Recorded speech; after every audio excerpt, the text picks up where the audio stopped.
Moving on to the approval of the agenda. Does anybody have any questions or concerns with the agenda for tonight? Okay, can we get a motion to approve the agenda? Ellie, seconded Tara. All in favor? Motion passed. Okay, the approval of the minutes for February 16, 2023. Does anybody have any questions or concerns or additions they'd like for the minutes from February? Can I get a motion to pass the minutes? Carol, seconder Elizabeth, all in favor? Okay, motion passed. Okay, moving on then to staff reports, beginning with the administration report.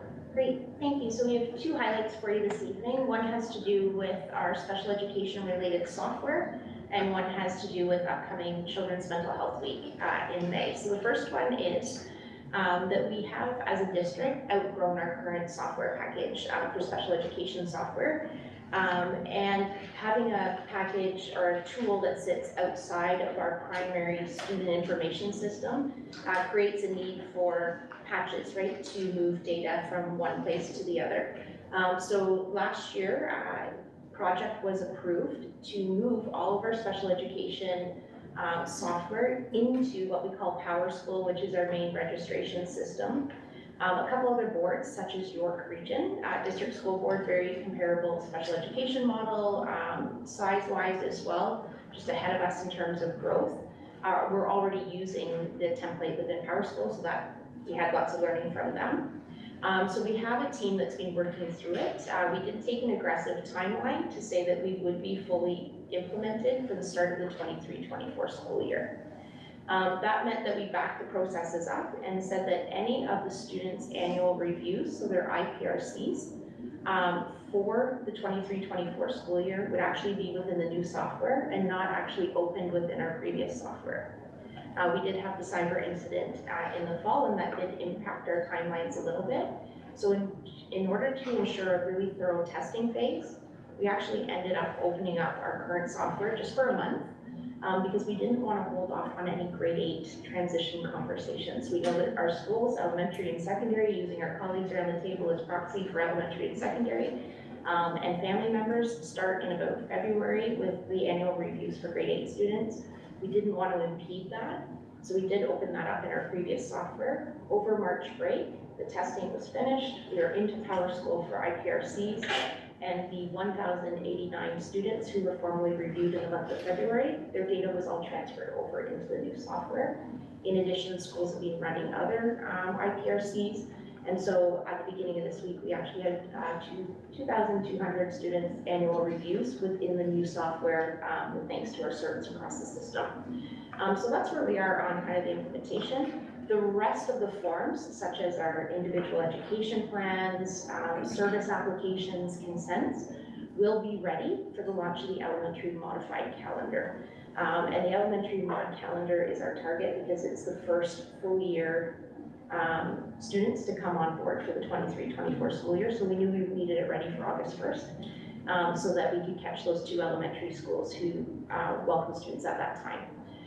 We've mitigated around summer school because we know that we need access for the kids to have their accommodations there. It's just as a school board, when we run a 12-month calendar, we don't really have a couple months where we're actually shut down to do a migration of software. So we're going to do that in July, knowing that we're going to take care of our summer learners. But part of that, as we anchor in our human rights policy, Indigenous education policy, into that policy into practice, we haven't just moved our processes over. The team engaged in the software change has actually gone form by form, slot by slot, data point by data point to ask a couple of really critical questions. One, if we're collecting information, why are we collecting it? And is it truly in the service of the student and their program? 2, do we already have the information in another way? And 3, if we need it, how are we asking for it and what framing are we putting on that information so that it's asset-based for each student? So instead of challenges and needs, in terms of, say, application for autism resource team, it's around what supports and amplification. The other aspect to that, sorry, I'm just gonna get back in if my computer shuts off. The other aspect to that is when we looked at forms such as our transportation form, and I'd like to give credit to Karen Tim, chair of 9, Neurodiversity Network of Educators. We had in our previous transportation form, is the student verbal or nonverbal? And that doesn't tell our drivers enough, because that just tells the drivers kind of what the student does or doesn't do in terms of a normative practice. So we've actually amended that to be if a student uses verbal communication, augmentative communication, picture exchange system, multimodal or other. Because what we really want to do is say to the driver, this is how we need to communicate with this student and anchor it on the student from an asset lens. So I thank Karen for that consultation as we figured out what that list needed to look like from an asset lens. The other kind of 2 updates for the interest of SEAC on that form is that in addition to the requirement for strengths and needs that goes from the IPRC form over to the IEP form, the facilitators working on the program, so a shout out to 2 members of the team that Connor works with, said, what about a student's interests? Because it's the interests that actually nuance the programming under strengths and needs. So if I need, for example, visual systems or structured systems, but you know I really have an affinity for a particular musical group or show, or I dance it out, or I have a book that I'm really attached to right now, and those characters would make me more likely to use this system, we're putting it in under interests. So that's an optional field. And as well for transparency with parents, during the IPRC, we're now listing the district staff members that attended the IPRC, so in case the parent doesn't quite get them down, it's right in the documentation long-term, who was part of what decision at what point in the student's career pathways.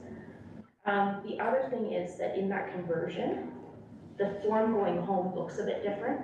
You can imagine if you turn from like an Apple product to a Samsung product, you gotta orientate even though it's doing the same thing.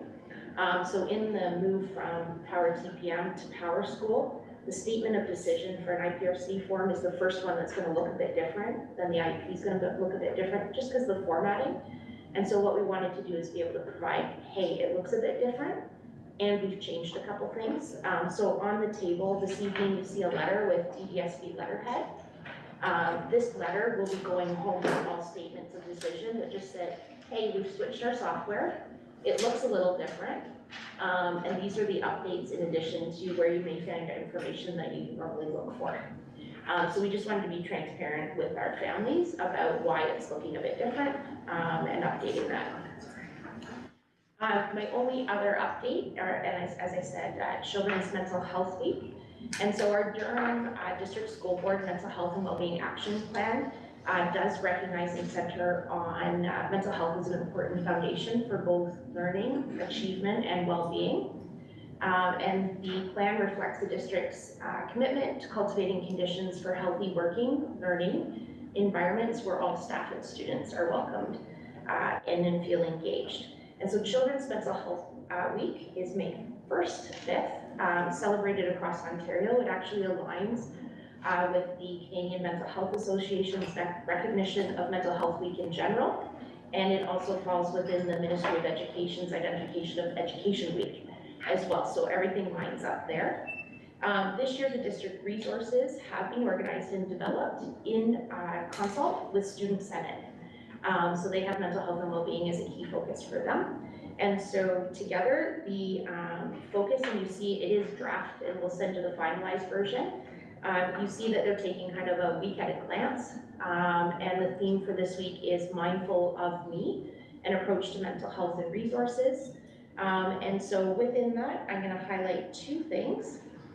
So one is on the Wednesday, the encouragement to shine green in support of mental health. So we're encouraging all members of the DDSB community, including SEAC, to shine green on the Wednesday.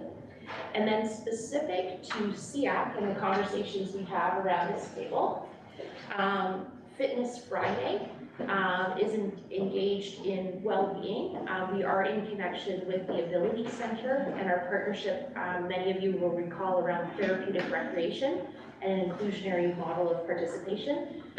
The information that goes to our schools around Fitness Friday will actually be collaboratively written with the Ability Center in encouraging and prompting inclusive sport and participation. So that would be embedded right within the documentation itself.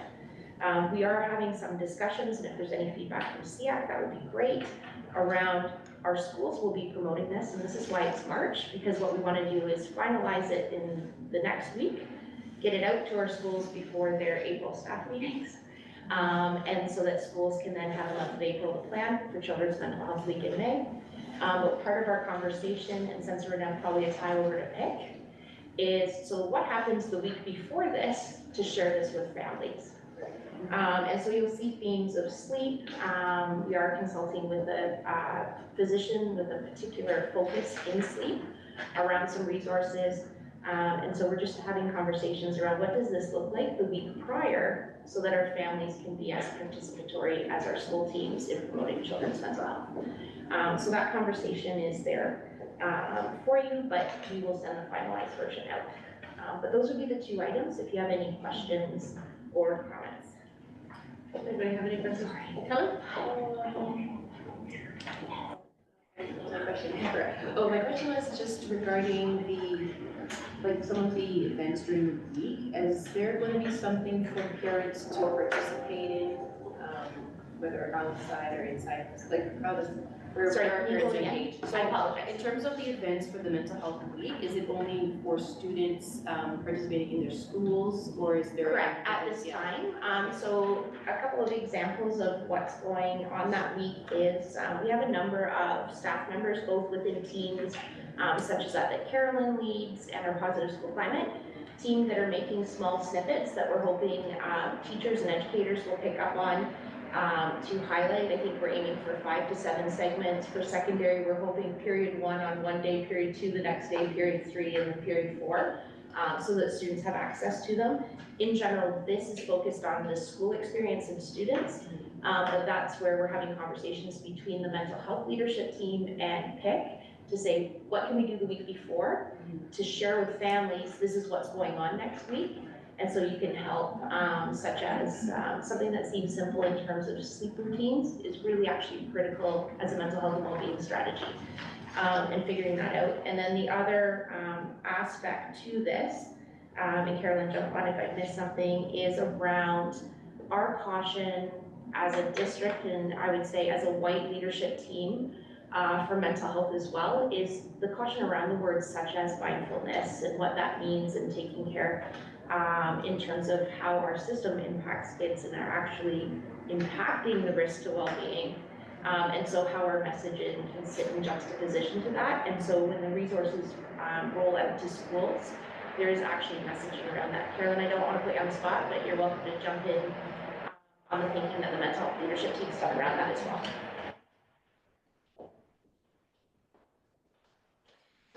I can if you want me to.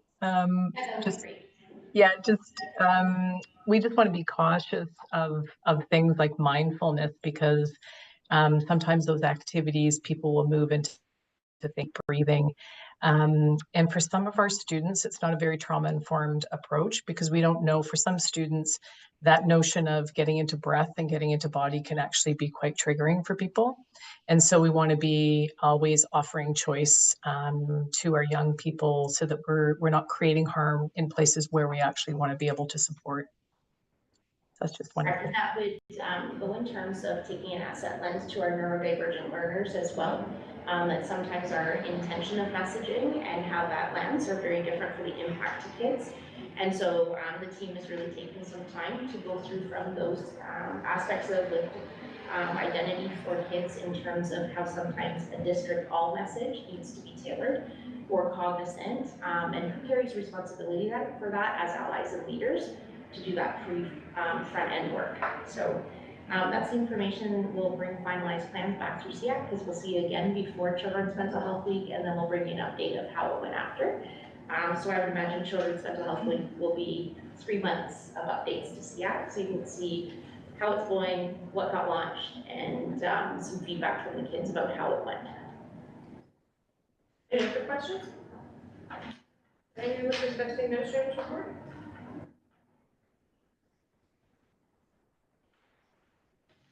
Okay, before we move on to, we're just gonna circle back just for a second before we move on to administrators, or the board's report.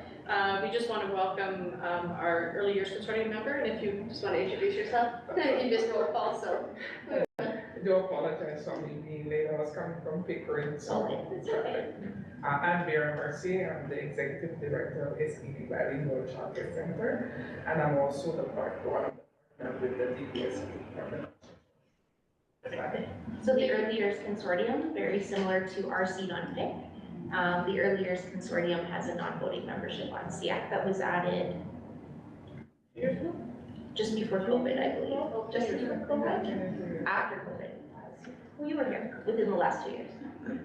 I was always online. I just haven't made myself in person. And for the importance of the experience that Vera and Hannah will also often bring around that connection to families who have younger children, and how that sits often with school board and childcare as part of the child's day along with their family. Okay. Okay, so let's move on then to our board report. Thank you. Deb? On March 6th, we had a special board meeting to review the response from Trustee Stone to the sanctions imposed by the board, and the board voted to uphold those sanctions. Then this past Monday, we had a regular board meeting, and we swore in Jill Thompson as the new trustee to the board for the remainder of the 2022 to 2026 term, representing First Nation, Métis, and Inuit communities. So that's good news. Of course, we gave the report. There were a number of highlights from the SEAC report. Again, if there's something in particular that you would really like us to highlight, just email myself or Trustee Miller, and we're happy to do that. One of the things that I did bring up, it wasn't part of the report, but I did remind trustees that the Legacy Autism Program is wrapping up, that people are starting to look to transition students into the schools. Just to make them aware in case they start to hear from parents, I have, but probably that's a better thing dealt with under community concerns, some of the things that we're hearing, if that makes sense. Is there anything to add to that? Does anybody have any questions for trustees with respect to the trustee report?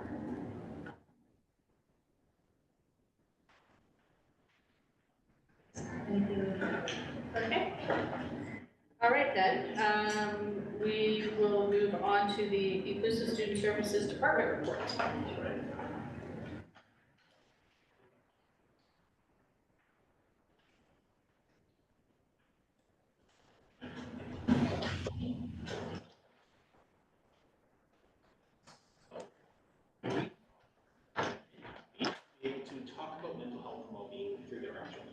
And the focus for March, with the focus on March being around building unconditional relationships through unconditional positive regard. And that really comes down to students knowing and understanding that they are accepted for who they are and not what they do. And part of why we want to share this is because this is some of the language. When we bring this up, we want students to be able to talk about this at their desks. We want them to be able to understand that. And when we look at some of the statements around the unconditional positive regard, and statements such as, I care about you, you have value, you don't have to do anything to prove it to me, and nothing is going to change my mind.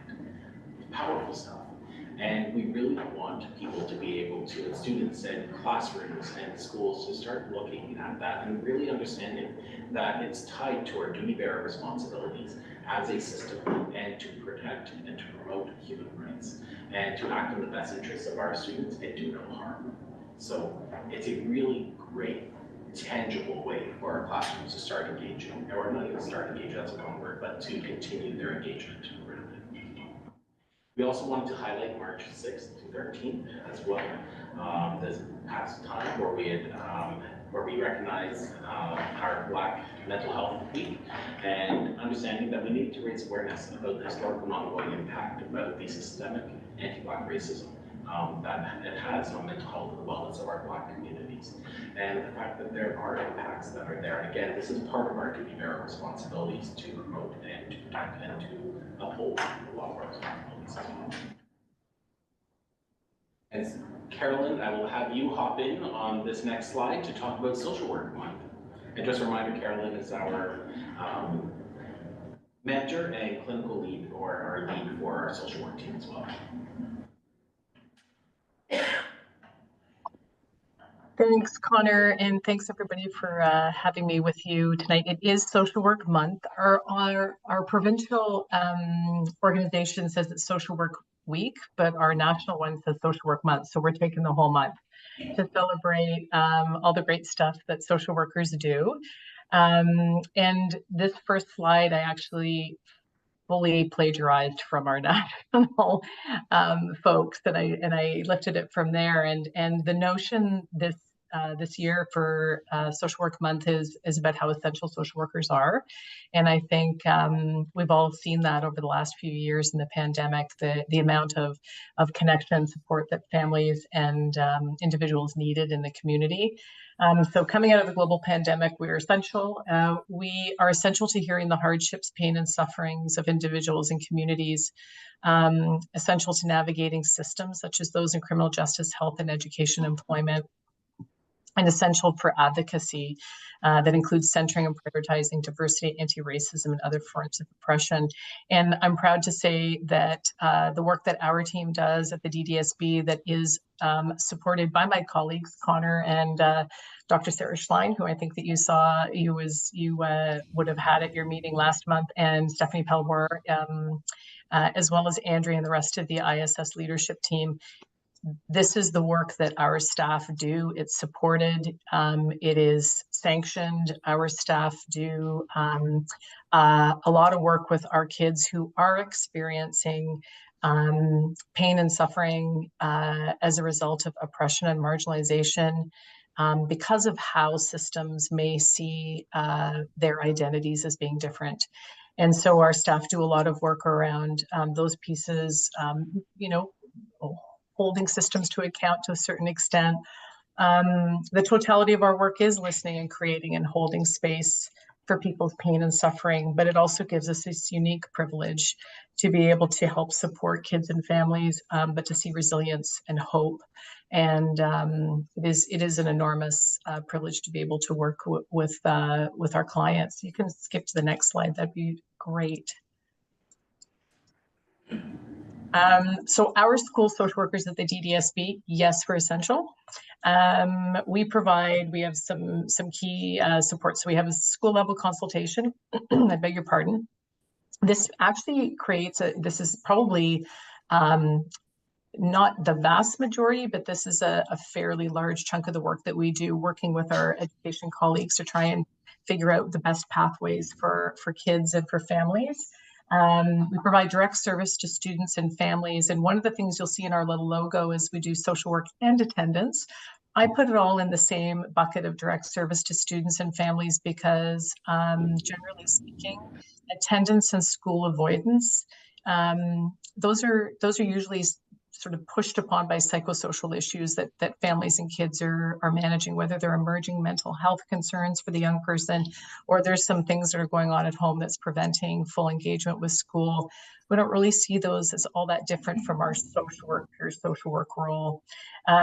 So we provide direct service in terms of one-to-one counseling, therapeutic clinical counseling for kids, supporting families around some of the issues that are barriers for them, connecting them to community resources, and following along until there's some connection for folks. Also provide groups for students. We provide the Affirm group, BME, which is the Black Excellence Made Evident group, which is running its next round to our high schools next week. And Trails to Wellness, which is a group for young people who are managing anxiety. We also provide crisis support, so that may be supporting kids in a crisis related to suicidal ideation, but we also support through traumatic events and loss in the school community. And then we provide professional development across the system as well. We have 25 social workers. We're always up for more. We are registered with our college, so we're all regulated mental health professionals. And I'm proud to be able to work with such an amazing and diverse team. And anybody who needs or believes that they might want to connect with a social worker can access through social work services, through admin, CERT guidance by approaching their school folks, or they can go through the button that lives on the front page of the DDSB website. And if you know a social worker or you're connected to one, give them a high five and say thanks. Thank you for your time. Thank you so much, Tara. So there are some updates around right to read that we invite SEAC to check out through the notes, as well as updates around speech and hearing, and speech language and hearing as well. And Superintendent McCauley has highlighted the special education software transition. That was the conversation between Power TPM to Power School as well. So, but there's additional notes for SEAC to be able to read through part of that package. And then also wanted to highlight one particular piece. So GROW, ECPP, our education community program partnerships. There is an advisory committee that is working on. That is something that is definitely under Superintendent McCauley's portfolio. But we wanted to highlight one particular thing. So Kennedy House, there's a really fascinating thing. So just because of the various ways that students come into that space and the way that students access that particular space and that they are coming into it. We wanted to make sure that there was a way for students to be able to personalize some of the footwear that they are wearing and be able to do that. And that was part of it, and being able to look at that. So you see one of the program leaders who's actually somebody who's also part of the center and doing some fantastic work around that. So you saw that there was lots of personalization around the shoes to be able to make it very important, because you'll notice that just around shoes, they all have very similar design. So there's lots that can be in there and lots of things that can be considered. So it's a really neat way to make shoes that, they're all pretty standard, but they become very personal for the students as well. Now we wanted to highlight this, but this is one we have to end off the department report with this particular piece. It has to be ended off with this. So I'm going to skip ahead in a couple of the slides here. As it catches up, there are lots of photos on these, and we wanted to highlight, there we go, transition to work. So this is one of our special education class placements for secondary students who are on the pathway towards the world of work. It is a fantastic, amazing opportunity for so many students, often working we're out of the PLP program, or practical learning program in secondary, and then being able to provide some of those really hands-on, inclusive environments and building through a work environment and a safe work environment for our students, and being able to move it through. And oftentimes the goal out of this particular program is to be able to gain employment. So I'm going to show you a picture here. There's a little bit of a story that comes with this particular picture. I'm going to tip over to Andrea because the photographer was Andrea when she had the chance to go and work and just explore some of the placements that are out there, because some of the placements are as diverse as you see. There's food preparation, there is work, there is working within a long time ago. But there are working in some of the various auto mechanic shops, there's working in retail environments. There's a wide variety, and it's an appeal to the interests and what students really, really want to be able to get involved into, and what they can see as their pathway into work. So I'll take work, you want to say anything around that? Thank you. So the three students you see on screen are three members of the Dunbarton Transition to Work program, and the gentleman you see on screen is Walter, who's the teacher. Because the students are 18 to 21, we do take an adult approach to learning, so it isn't Mr. Jewer, it's Walter. And just as the EAs associate with the students by first name as well, because they're out in work education with them. The students through the Dunbarton class, as Connor said, they work at Shoppers Drug Mart. There's 3 Shoppers Drug Marts in Pickering that are phenomenal partners. One of the Shoppers hosts one of our students who is deaf and works with an interpreter. And they are working on, if he can just come a little bit more frequently, they really want to just hire him. Because he's so phenomenal in that work environment, and that also comes with them being a really great partner. Students work at Dogtopia, which is a doggy daycare, and I got to see the dogs react, and just that mutual reciprocity of relationship between the animals and the student who works there. Again, the student is supported in a really wonderful wraparound way.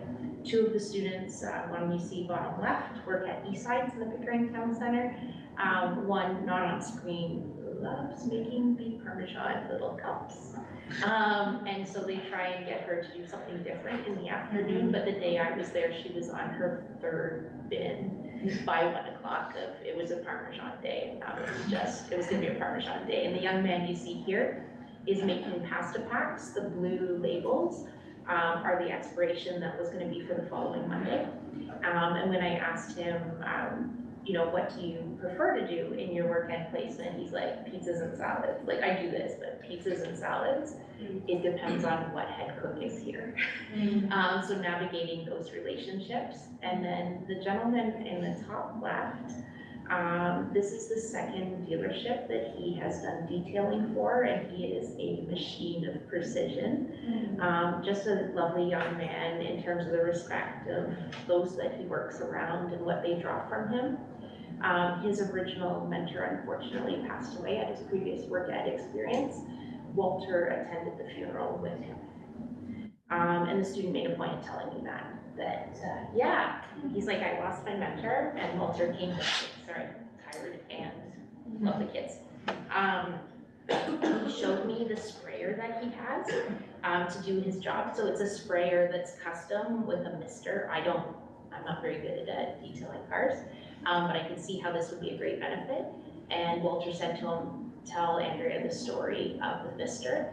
It was given to him by his mentor's family.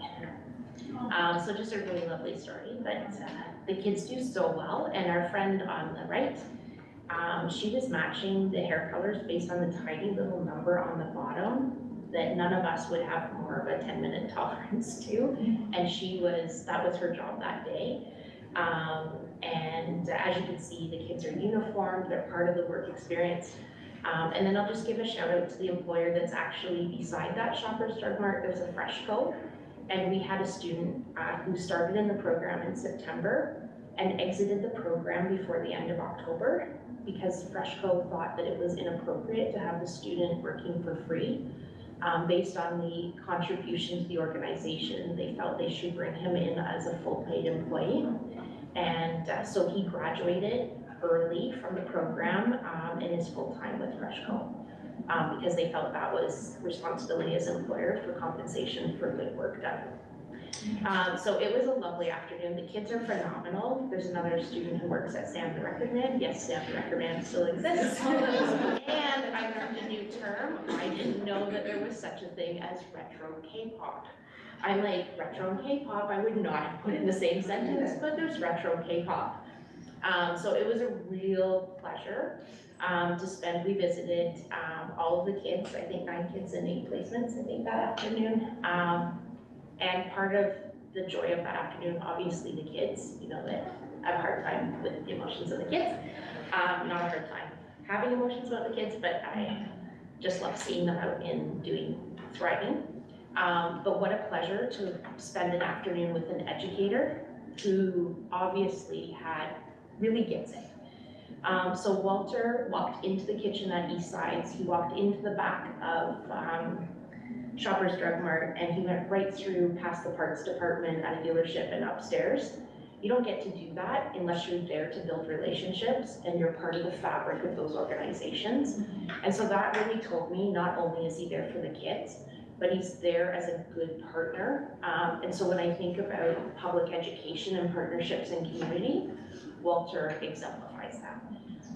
So a shout out obviously to the kids who are so phenomenal. It was really nice. I had to, the interpreter wasn't there the day for the student who's fully deaf at Shoppers. And so Walter said, it's okay, I text back and forth, and I'm like, go get him, I know a little bit. I made it about 5-10 minutes into the conversation, then I'm like, Walter, I need your phone. And so we had a little bit of exchange. The student thought it was funny. I was like, is it this or this? He's like, no, it's this. Oh, okay. And so we were able to converse back and forth, and then we jumped into text for a few more questions. But I think it's really great when kids early graduate from the transition to work program, finding new employment for the students that succeed them is a really great problem to have. And our kids deserve to be paid when they graduate from the program. If their pathway is direct work, we feel strongly and have a lot of community partners that feel strongly that that is a gift to an employer. There's a lot of research around inclusive workplaces being good for all. And so when the kids move into meaningful employment with meaningful compensation, and I know Autism Ontario fights for that quite a bit as well and is a strong agent in that, that's really important because this is not community service received from the employer. This is a mutual reciprocity of collaborative relationships that are good for all. And that was an afternoon of, between that and the inclusive culinary, that was a really good one. But it was a joy to see kids in the placements. Segue there, yeah, it's absolutely phenomenal. When things go right, you can do that. So, inclusive culinary competition. For anybody who hasn't noticed this or didn't see the Global News report, you're gonna get a chance to see it tonight. This was a phenomenal opportunity for there. So as you noticed, there were students from 15 different schools, and they are students who are part of our practical learning program. And what happened is that there was, I have to share part of the story around this as well, because it just speaks to the passion of the educator and the passion of that community who were able to pull this together, because there was no avoiding this particular conversation. So myself, Superintendent McCauley, Superintendent Thompson were actually up at the school, just stopping in, and we were politely kind of pushed into Back in October. Yeah. So we were politely pushed into the baking arts. And then once the educator, Dave Brown, saw who was there, immediately pulled everybody over and said, here's the plan. We need this to happen. And it was about, we need Skills Ontario to pull alongside to do an inclusive culinary competition, just like they do with Skills Ontario in general. We said, we need to make this happen. How do we make this happen? And that's for everybody who's around there. And lo and behold,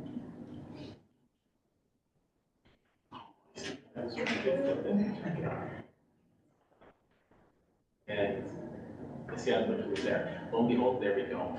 So what you'll notice is we had 15 students, all with side by side in terms of partners to be able to help with the full process. They had 3 hours to produce 3 separate recipes. So as my colleague said, Michelle Crawford, she sometimes isn't the sprinkles and icing person, but this is all the sprinkles and icing on this one. So when you see about what's happening, you see everybody engaged with recipes. They had to bake a cookie, they had to do a scone, and then also had to create a showcase cupcake as well. And when I say showcase cupcakes, they're pretty awesome. We also had the opportunity. So Dave, as an educator, was very passionate about being able to make this happen.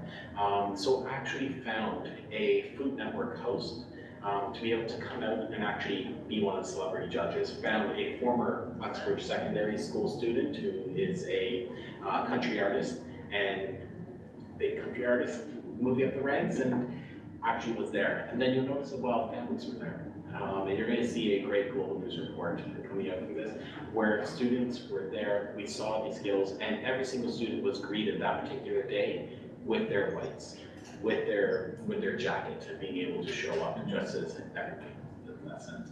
So I'm going to pause and move over to that Global News coverage. So you just have to bear with me. I'm hoping this is going to move with me.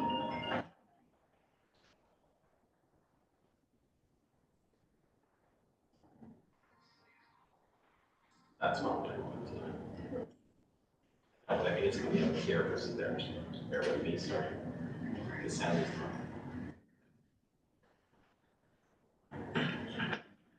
So let me try something else, and I will move here to the global news, and then we should be able to see it through that. Just bear with it.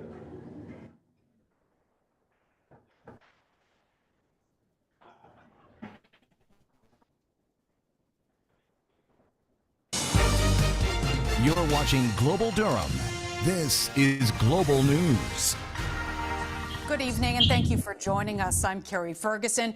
It's been an exciting day for the culinary program at Uxbridge Secondary School as they hosted the first ever inclusive skills competition for students across Durham region.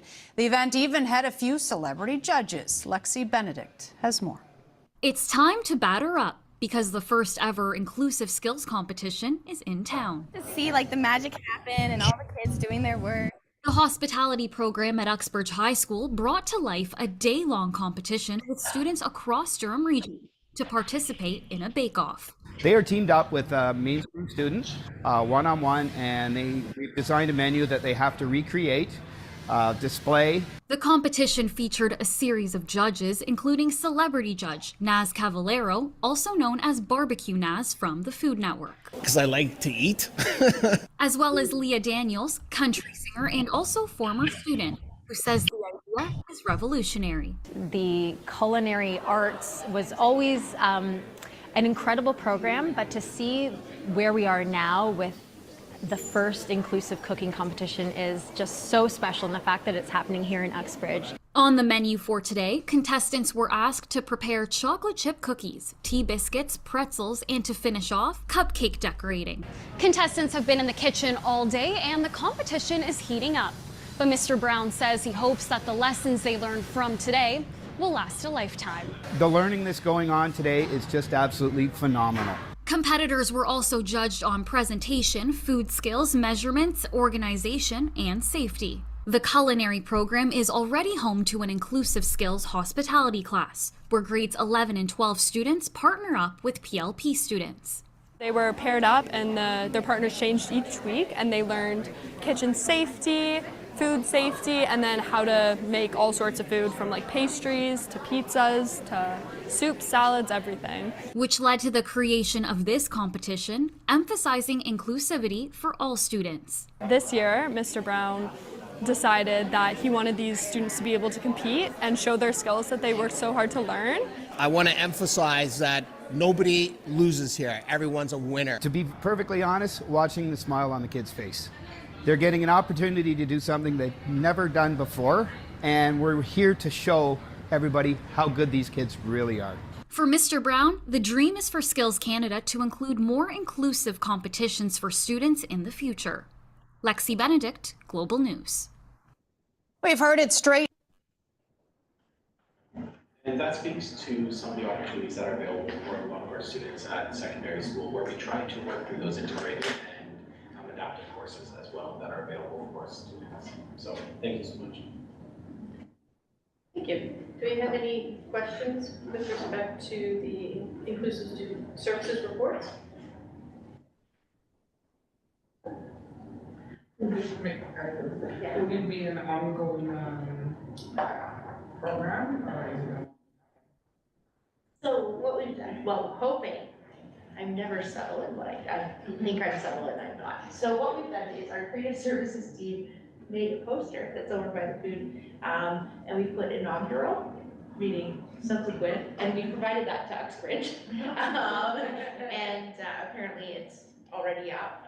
It went up yesterday, but because it drew from 15 schools, so there's always inclusive opportunities at our secondary schools, particularly for this being very secondary based, such as inclusive phys ed and other courses. The link for this is around that skills competition provincially, because I don't know if you want to jump in around that. The kids have audited competitions that have significance for career pathways in terms of if you have been awarded within a skills competition, that's significant in terms of some of those pathways in that industry. So we want to make sure that that's being paralleled. There was a representative from Skills Ontario there that day. And what I was really impressed with was she opened her commentary just as we were chatting as the day started with not, I'm here to see if this works. I was sent to take notes on how to make this happen. And she stayed the entire day right through to the kids' graduation ceremony and celebration ceremony. So I have hope that way. We have offered, because again, we have amazing kids and amazing staff through the district. I've offered that if they need a pilot district, we are it. We have the right secondary schools, the right geography and the right community partners, and the right facilities, and obviously the right amazing youth.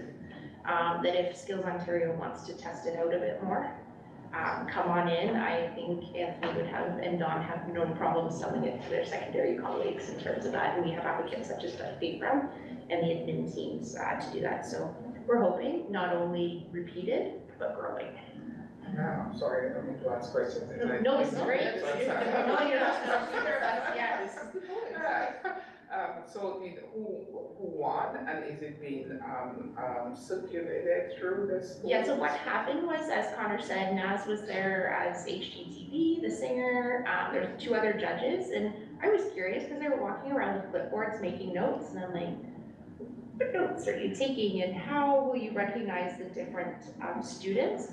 So where it goes from kind of being individualized is when they got to the awards ceremony and every single one of the chefs was recognized in a personal way. The notes they had taken were actually on individual excellence. So one of them got the chocolate chip award because the cookies had to have the identical number of chocolate chips in every single one of her 15 cookies.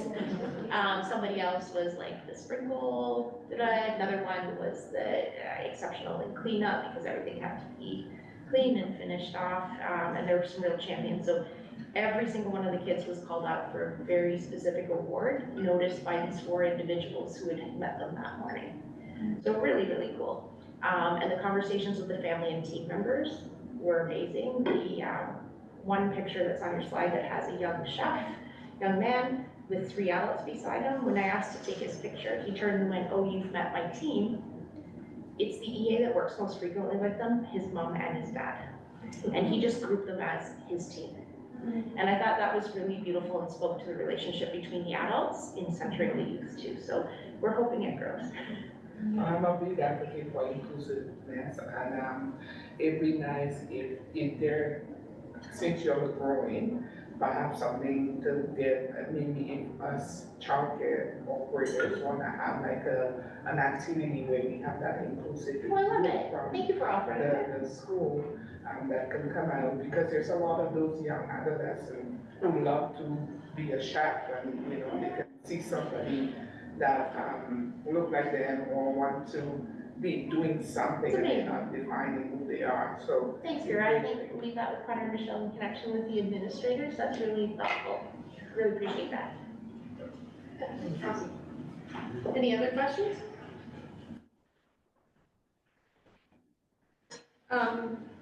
Okay, so just before we move on, I'm just curious. You know, we used to get the facilitators reports. We used to get reports from each of the facilitators.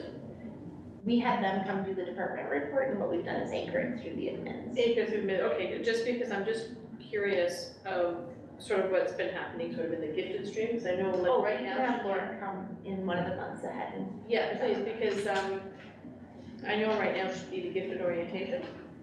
Yes, and she's working on that. So we can have Lauren come. So what happens, the facilitators in general do not have individual portfolios. So facilitators are teachers on secondment, working, actually, I should just be quiet and talk about what they do.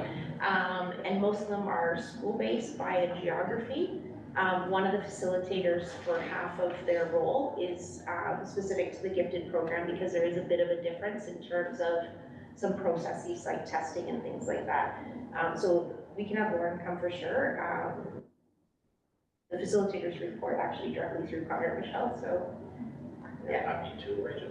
Yeah, okay, thank you, because I'm just curious as to where things are standing as far as the events and the big bowl and stuff that we're continuing, because I have parents who've been asking about that kind of stuff, so. And also, have the orientation started? I believe that they have. I think, actually Lauren was out at some orientations, I believe, today. Okay. All right, because I just couldn't typically tell in the you past, We we would have been invited, we would have sorry, been, that would yeah, be my miss with Michelle, sorry. Yeah, just so that we can, because it's good to have SEAC voice there, but also a parent voice who've had children go through the program from grade 4 through to grade 11, so. Sure, thank you. Great. We'll work on that. Okay, thank you. Anybody other questions before we move on? Okay, moving on then to SEAC membership related items. We received a letter from the Ontario Parents of the Visually Impaired Children, and which would be a great voice around this table because we don't have any voices around with respect to low vision or blind students. Unfortunately, we did sort of write back to them and ask them about an alternate because the regulation requires a member and an alternate in case the member, like the main rep cannot attend. The hope is that the alternate would be able to attend in their place. We have not heard back from them with respect to that, so we can't really put a request through to the board for approval of that.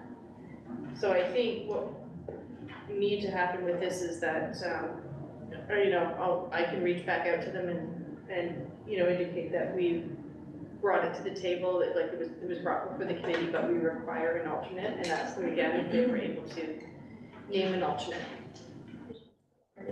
Oh yeah, and they currently, just so you know, they currently sit on the Halton Catholic District School Board's SEAC on Peels, the Upper Grand, and York. And I, you know, I hope that they can name an alternate because I feel like that would really kind of round out our table because we have such a broad voice right now at the table. It would be nice to have that one piece that we still seem to be missing. But unfortunately, we'll have to bring it back to them. Do you want to do a discussion? Do you want to wait for them to name an alternate, or do you want to ask for SEAC input in case there is an alternate named? If they email an alternate next week, right? The SEAC, then we still have time to move it. Or do you want to hold and vote once you have a complete package? I'll put that to the table. Do you guys want to just make the discussion that if we can get, you know, about making a motion to request the board, if we, to move them forward or accept them as a member at the table?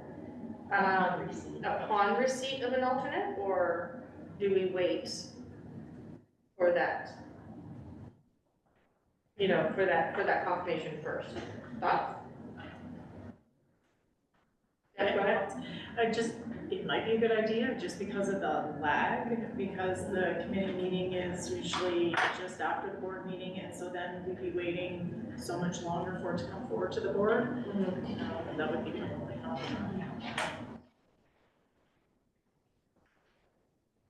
Yeah. I mean, you know, that's a consensus. I just think it would move things along at the board faster, for sure. For sure, yeah. Carolyn? I don't see any reason why we shouldn't like to, it is a different lens that we don't have at the table. As a specific lens. Yeah. I know, in a lot of cases we do have, you know, Hannah does a lot of stuff with digital Easter seals, so a variety of different concerns, and she brings a variety of lenses, but this is a nice specific view that we don't really have at the table. So I think it's a really good counter to Kathy's list, at least from the deaf part area, and so you blind and low vision as well, so that it is just that another view of our person. Okay. Does anyone want to make a motion to do that? To, you know? Sure. Yeah. Go ahead. Sure. I'm motion that we accept or recommend to the board. Yeah. That will add Ontario Parents for Visually Impaired Children to the table. Assuming that they can provide an alternate, so that. We won't be able to move it without that being provided. Right. They would stay at this table until an alternate is. Right. Like, not at the table, but the request would be held until that. Right. Okay. To a suitable alternate, I guess there's that provision that it has to be, you know, somebody over Meet 18. criteria. Yes, the meet the criteria. criteria, yeah. Any seconders? Censor net? Okay, all in favor? Motion passed. Okay, so we'll reach out to them. With, Elizabeth's got a really great point, with the statements that the alternate meets the criteria. Yeah. Okay. I'm not sure if there's I wanna maybe jump on the motion I was thinking of ahead, because we do have to think of Censor Annette's time. She leaves at 8 o'clock, and there's, okay, so I am going to take a motion that I was gonna deal with at the course, or at the, community concerns. Oh, right, sorry. Can we, can somebody, I'm not sure if anybody would be willing to make a motion to move, a community concern to this point in the agenda? I definitely make that motion. Okay, all in favor? Motion passed, okay. Earlier today, we circulated an email regarding a motion that Tara and I had discussed prior to the meeting with respect to some situations that have occurred, that have been directed at, in particular at our transgender community, but the larger 2S LGBTQIA+ community as a whole. The situations have also garnered media attention and actually have been were addressed yesterday in the legislature at Queen's Park, bringing a lot of interesting attention to the Durham District School Board. The reason I sort of brought this up for this committee, or bringing this forward for this committee, we've sat here traditionally at this table, the culture has been one of, it doesn't matter what association is printed on our card, sitting in front of us, right, our name. We advocate for all students and all marginalized students in particular, regardless of what that is. And we also know that there is a big intersectionality between, you know, race, religion, culture, disability, gender orientation, sexual orientation, and that when an individual touches more than one of these areas of marginalization, their marginalization is increased dramatically. And their sense of safety, well-being, and belonging is further impacted. So my hope, and Tara and I had discussed this, was to put a motion, you know, SEAC to put a motion forward to make a statement directed to the board, to be brought to the board, just to state SEAC's support for all of our students and for human rights in general. I had sort of circulated the statement, and then I was sort of thinking about it. So you guys all had a copy of that. There was another one I drafted that kind of simplified it a little bit. And I think we have it to put up on the screen. Yeah, through you, present. Through you, if you could present that, that would be great. It's a little bit more condensed. And the reason I was sort of thinking this is I was sort of thinking about the focus being more on the community where we wish to sort of stand, like we want to stand as allies to, as opposed to the events themselves. So that was one of the reasons I sort of changed it up a bit, but I don't know if you guys want to take a look at the statement that's on the screen. And whether or not you have any comments or questions regarding it. Can everybody see it?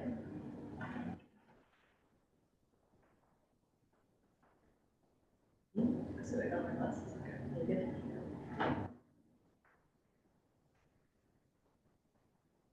So, if everybody's had a chance, So that, spelling mistake there, advocating instead of advocating, that'd be you. and just kind of quickly copy typed because I had made my little note, she quickly copy typed it, so I have to give her credit when she did that really fast. Yes, I'd like to reiterate our commitment to advocating. Second, yeah, there you go. We're advocating for school environments that are welcoming, respectful, safe, and inclusive, yeah. I am the I'm sorry. That's great.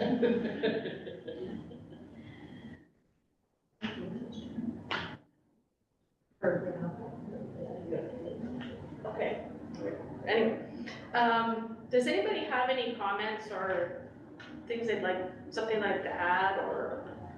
Yeah, go ahead. I just had your original version, so I was there we go. But yeah, I really like this version. It's giving less attention to the particular situation and sort of issues around that and focusing on the community and that we're aligning ourselves with,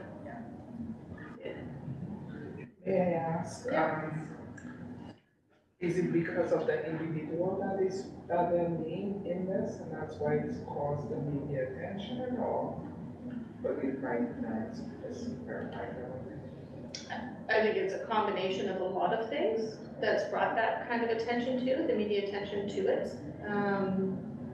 We didn't circulate anything for the main reason.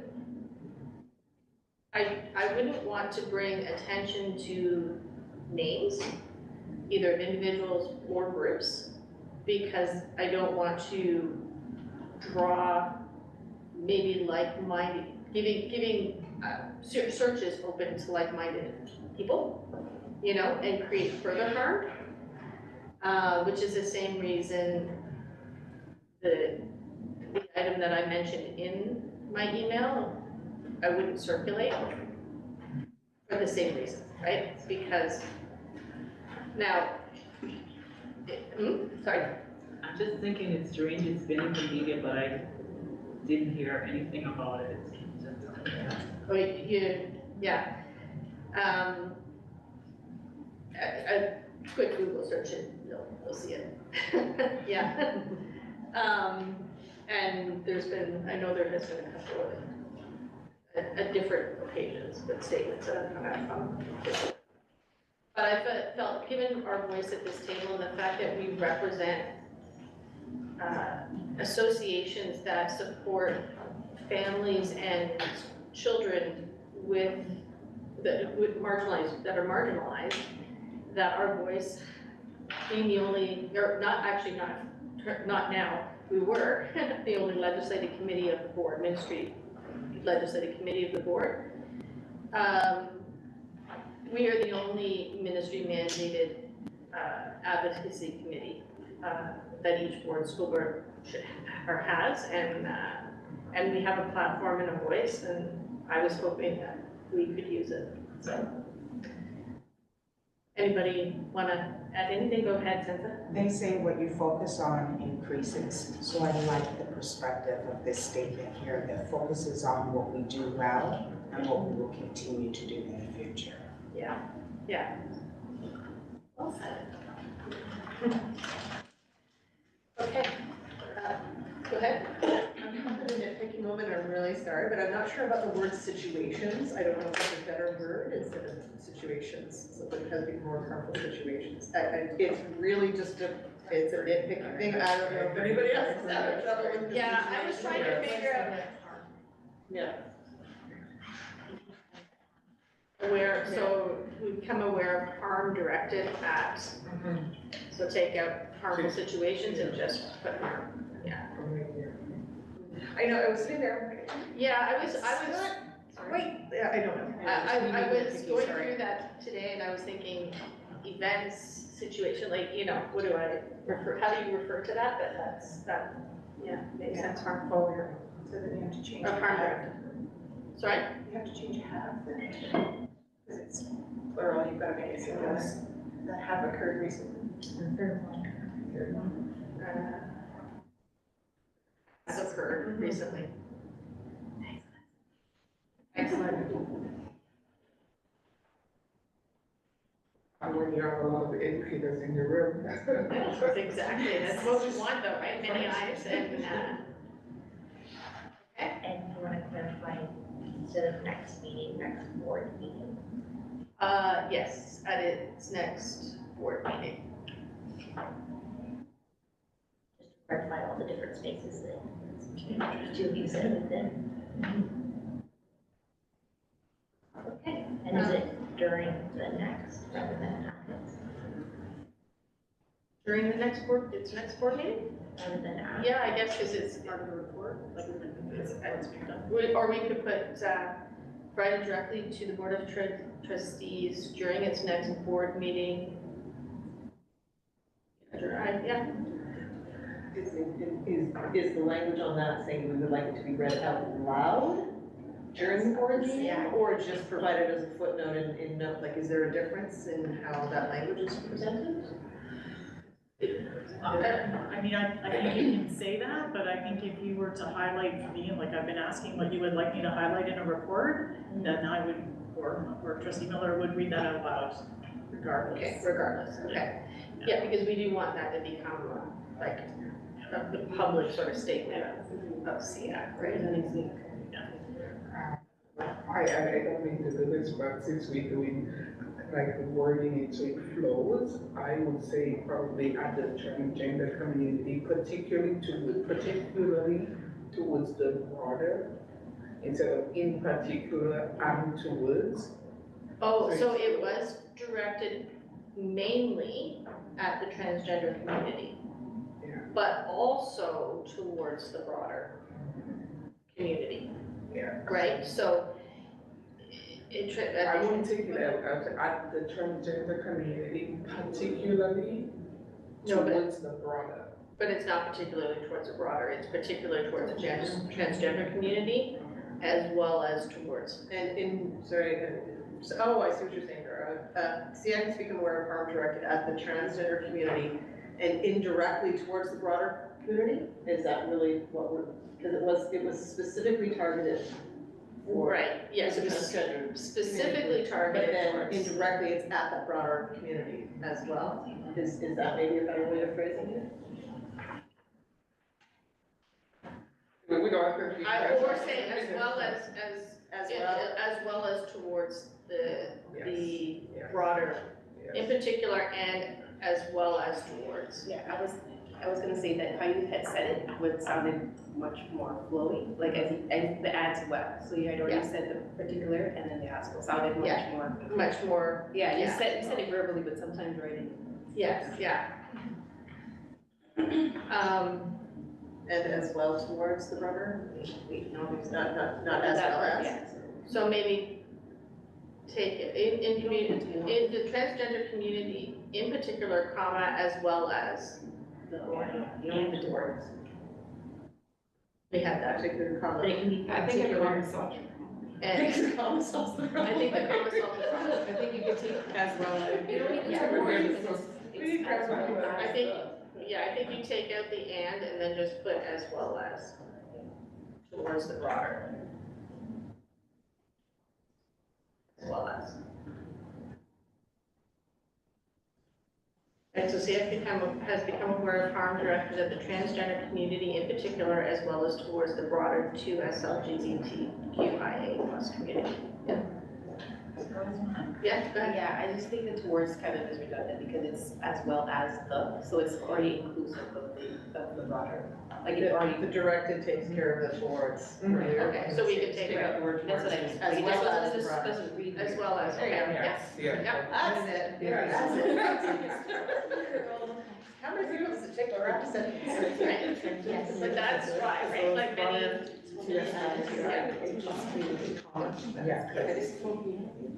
Yes. Then no, not that spot. No. It's a comment there. Yeah. And then after, yes. Right, yeah, because it's an added. Perfect. Appreciate that. Okay, so we would need a motion to put this forward. Can I do it? Yeah. I'd like to make a motion that we would like to submit this to the Board of Trustees for reading at its next board meeting. Second by Elizabeth. All in favor? Excellent. Okay, motion has been, okay. We can go back to the agenda as it was. I just wanted to make sure we got that in before. Then select us. Okay. So under community concern, maybe also address the dates of significance related to autism before our representative for Autism Ontario leaves as well. Sorry. Yeah, no, absolutely. Because you had moved community concerns, maybe I could just say. Go for it. Is that all right? Yep. I just want to be respectful of Sensorinum's representation of Autism Ontario. So our Neuro Infinity Network of Educators brought forward concerns in terms of the acknowledgement of dates of significance related to autistic individuals and individuals with autism. Historically, as a district, we have highlighted around April 2nd and the month of April. A few years ago, we made a very clear delineation that we would not be associated with the organization Autism Schools, which is associated with Lighted Up Blue and the puzzle piece and a corrective medical deficit model for the assets of those who carry autistic or diagnoses of autism as identity. And we had made that commitment to move away from. So we do have still carried the month of April 2nd, and now October within our dates of significance. And as a senior team, I'm coming to SEAC, and again, in consult with Sensorina around further making changes as a district. So the history on April 2nd is actually not with that organization, because that will be the last time I uttered that connection, just to put the connection into the room.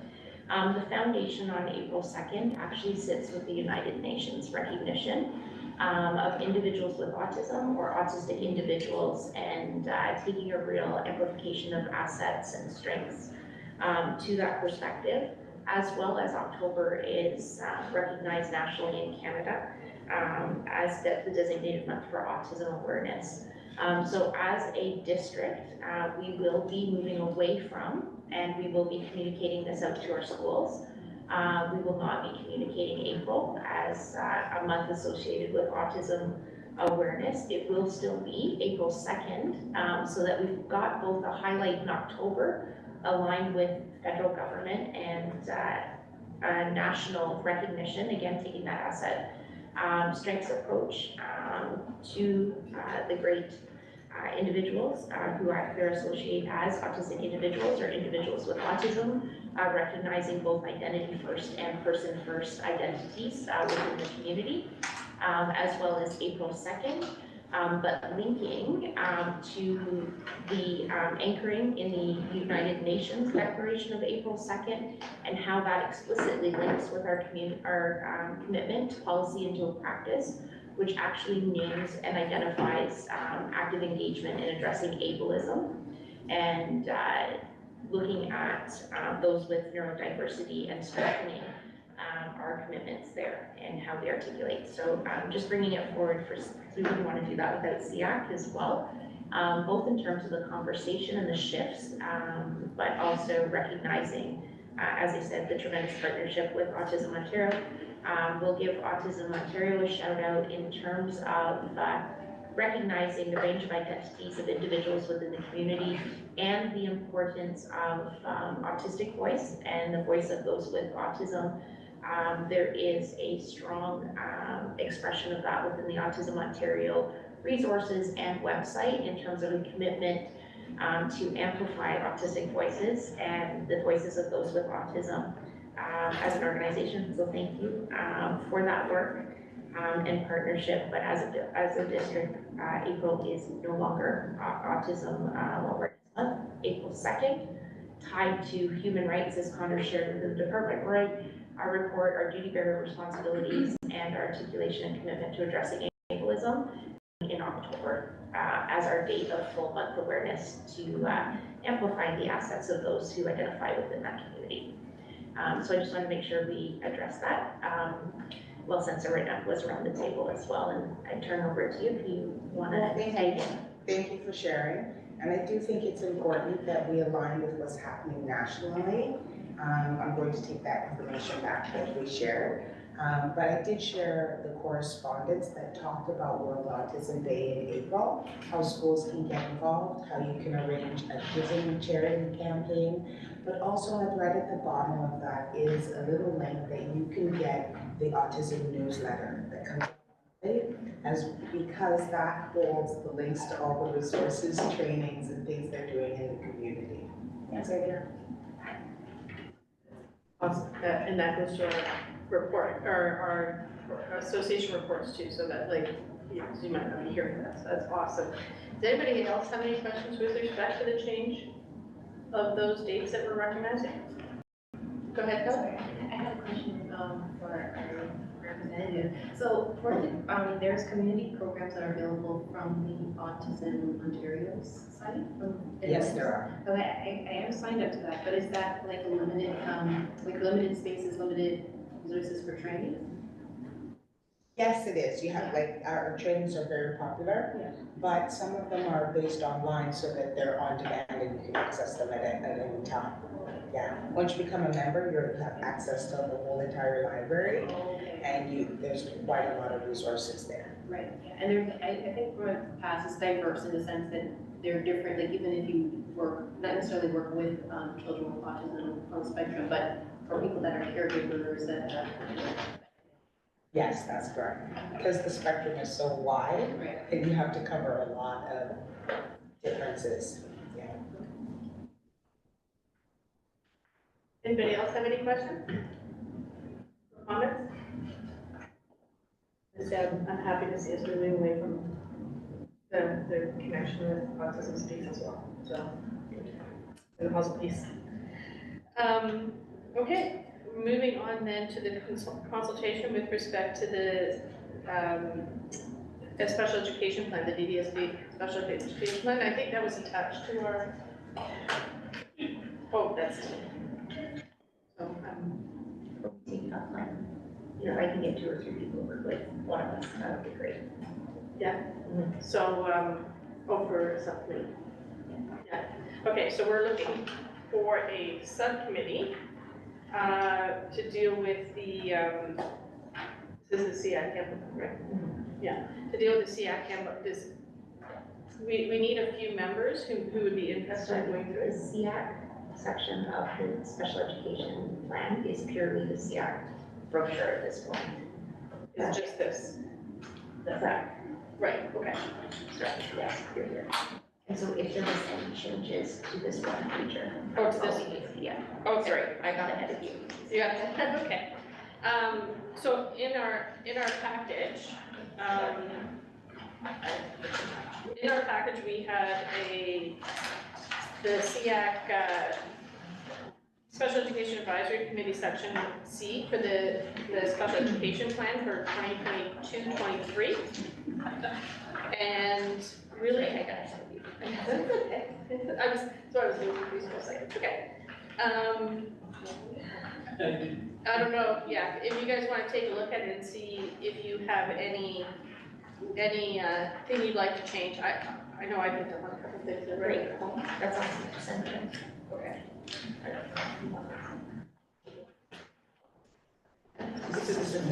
Just, oh, that's a whole thing. Okay. Oh, yeah, don't worry about the brochures. Yeah, the brochures.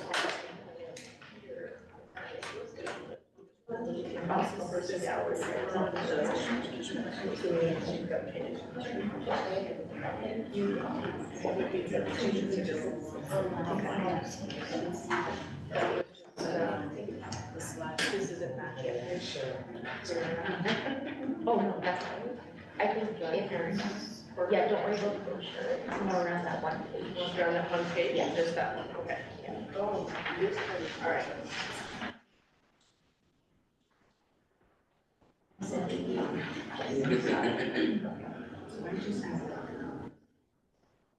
Well, that's the thing, we have to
Thanks.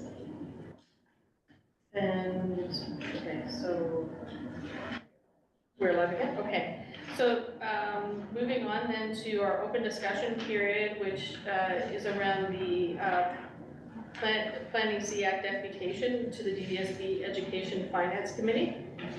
Was this something that was addressed, this was addressed at the last meeting a little bit, was it not, Tara? We talked a little bit about the need for it, and I know since Renette has helped me along with it this year, which is lovely. And if anybody else would like to help put presentations together, that would also be fantastic, because again, the more input we have from all the various lenses around the room, the better our presentation is in terms of representing all of SEAC. So that's what we want to do. Just in terms of finance update, so the provincial budget dropped today.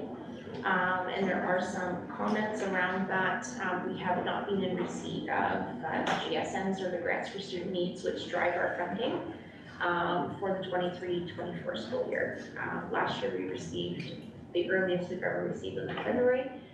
It was noted provincially that that was an asset for districts in being able to plan, both in terms of staff and governance, with the trustees getting to an approved budget. But we are in limbo until the GSNs are released in order to do that. So, Tara, you normally speak to, last year we were able to do a deputation based on what had been released. We may or may not be in that position this year. Yeah, and I need to catch up on any media from today. I haven't had a chance yet, but I do know the provincial budget dropped. Okay. Yeah, that is a bit of a concern when we don't get numbers or anything ahead of time, because all we can kind of do is, you know, put forth our concern that it's properly funded, special education is properly funded. Our hope would be able to even be able to put something, you know, if the numbers were to come in, to be able to, even through the SEAC table here, kind of put a submission, almost like we did with our statement today, back to board. It's just really hard, I think, when, you know, as a SEAC committee, we want to present on the budget, but we don't have a budget to present on, so we're just presenting, right? So it's been a concern for a few years now, and it's not, you're recognizing it's nothing to do with the board or the staff. It's the numbers aren't here, the numbers aren't here. But I feel like it's been a little bit of a advocacy miss when you can't actually, you know, advocate on the actual budget. In years past, we've had more time to actually review like an actual draft of the budget. I recall when, this was years ago, where we actually, based on the numbers, we actually said we actually didn't support the budget at the time because it actually was recommending the closure of some small class placements, and we didn't feel there was enough time to transition those children into wherever they were going to end up, and so that we actually ended up, the board came back and the finance committee actually rejigged things along with that special services at the time to rejig things so that there was a better transition plan for families and that sort of thing. So I mean, they do listen to us, so it's nice. It's important for us to do that. If we're only kind of doing it with little bits of information, no information at all, and it's sort of that generic statement that is not necessarily as helpful for the board and the finance committee as we could. That's why we're sort of hoping for numbers.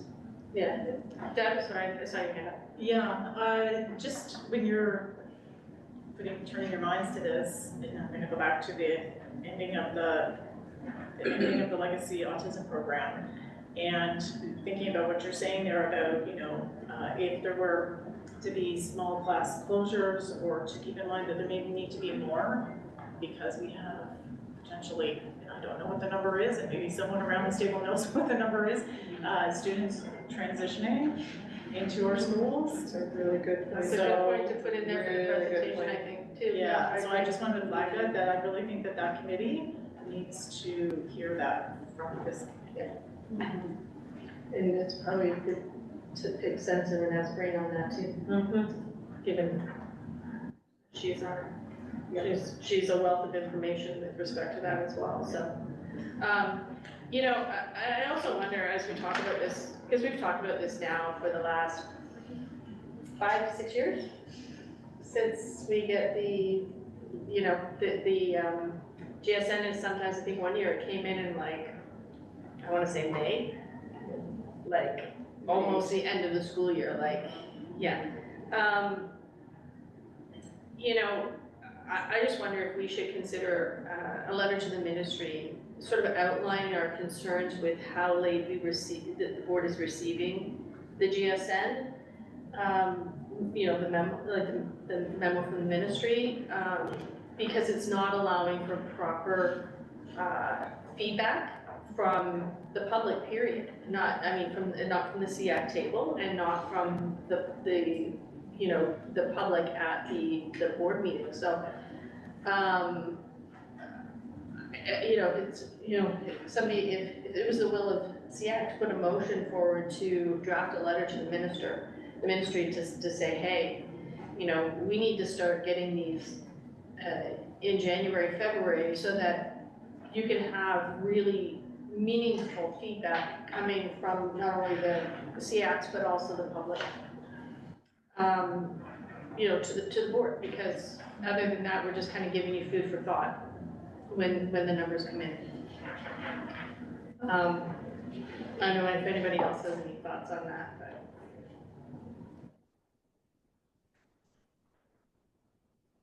And if anybody wants to make a motion to write a letter to the ministry. I'm happy to write the letter, I just need a motion. I know that's always the elephant in the room. Terry, you said we used to get it on that kind of time frame, like January, February? We used to get a draft budget. Yeah, we used to get a draft. We actually had enough time, the finance committee could actually draft a budget and we would review some drafts. It had already been through their review. We would actually get a technical paper. We would actually have the finance committee go, so here's what we came up with. And that's.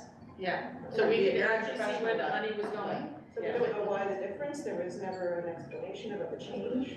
It was a change in government, and the money, the memo started coming later and later every year, and not in time for us, for the finance department to draft the budget from technical paper. Have it in the budget still have to be. Yeah, the budget has to be finished, yeah. So the requirement within the Education Act is that boards of trustees have a past balanced budget by July 1st, submitted to the ministry. So if you get the GSN technical paper in May, and you have to have a budget prepared, you're not gonna have that done until probably June, right? To do a proper job, and then it's gotta be passed by July 1st, so, yeah. So that's been the problem, right? And so we've gone from like enough time to get a draft budget in front of SEAC, and then our comments, and then to the board, and to not even almost hitting, not even seeing GSN numbers in any way, so. So I'm not sure if anybody wants to, like I said, you want to put forth a motion on that? Yeah, at best we've got, without any significant data or even the GSNs, right, the best we've got is past history or concerns that we have from what our families have been seeing across our associations and organizations in terms of stressors, you know, knowing about, excellent point about the legacy transition over to the new autism program, and then those sorts of things. But we can only speak in generalities. We can't say, look, we lost $5 million in this area because X, Y, Z, versus it's now just that we're concerned that we won't have enough funds, and it's not as impactful. I have to say, it is not as impactful as a statement as we could be and would like to be making, just knowing that I've been doing this for a few years now, so I like facts and I like being able to say this is a challenge, this, you know, these areas, we've now got additional deficits in areas we didn't have before, or yay, we actually got some funding because of, or, you know, those sorts of things. It's very nice to be able to say where we actually have been making some gains, because in some cases we did. So we'll deal with what we can, I guess, is the problem. But if you take that approach, I'm just trying to think about the timing, because it seems like we're sort of in a bubble away from like the ministry, but so if you took that approach, sort of some general commentary, like what is the estimated time frame where you would get more concrete information to make any revisions to? It would probably depend upon when we actually got the budget through, like, if our, what were the I don't remember. Technically, from what I had heard, is the preliminary one from February, but what Donna had said was the budget deputations would be April 4th. So that's in, yeah. Yeah, so that would be what would, and that again, that was pending GSM numbers. If they hadn't dropped anything, then I think then that cycle would shift slightly, but that was the guess as of February, when we would have to provide, we would actually have to put the deputation in, so. So perhaps maybe if indication is in April and the budget was just dropped today, do you think that perhaps we should wait till we can't, we have to present April 4th, or we don't present? Yeah, we actually have to indicate to,